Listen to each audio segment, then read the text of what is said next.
Longtime sanctuary nursery to be uprooted by sixth-floor complex.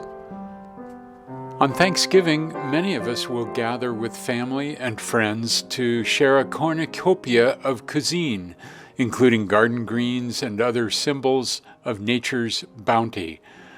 Now, instead of the food, envision a mammoth building dropped onto the table, and with this unwieldy centerpiece, you wouldn't see or talk with many of your fellow guests. You might even be shocked enough to wonder why you pulled up a chair in the first place. Well, that's how some locals feel about a retail residential project slated at 2939 East Madison Street in the Madison Valley. The new structure, 6 floors, 87 market-rate apartments, and 140 parking stalls with a ground-level supermarket, would end the site's 7-decade run as a single-floor hub that plant fans deem an oasis crucial to Seattle's psyche. The lowland setting is near Washington Park Arboretum and Broadmoor Golf Club and its gated community. Clifton's Nursery and Garden Store, owner Hubert Clifton, operated at the site starting in 1951, succeeded by Lynn's Garden Center, owner Lynn Meyer, in 1981.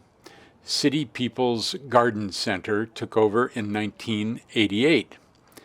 Allison Green, City People's owner, says garden lovers converge there from all over Seattle and out of town. It's like a park. It's filled with beauty, and it's inspiring, she says. One customer told me, "This is my church, my safe place. In this crazy world we live in, it's a sanctuary." Gardening brings people a lot of joy. It's not like buying a washing machine, adds Steve Magley, City People's owner from 1990 to 2016. Plants bring people satisfaction on a different level, he says. Velmere Companies, the developer, hasn't responded to requests for comment on the project, but directly across the busy arterial, City People's already faces the 4-floor Madison Lofts built in 2008, which only furthers fears of a concrete canyon. The symbolism of losing a growing, nurturing, life-giving enterprise is not lost on Save Madison Valley, a nonprofit that opposed the project for years and is dismayed that Seattle approved a master use permit for it in June. Tony Hacker, on the group's board, laments the pending demise of what he calls a neighborhood cornerstone. Green has searched in vain for a new site within the city. She anticipates having to shut down at year's end, however, with her annual Christmas tree sale a bittersweet finale. But she hopes for an extension. Where is the soul of Seattle going, she asks. Current zoning doesn't take into account a business like ours that creates community, and we seem to be forgotten in the name of maximizing profit. It would be really tragic if this had to close forever.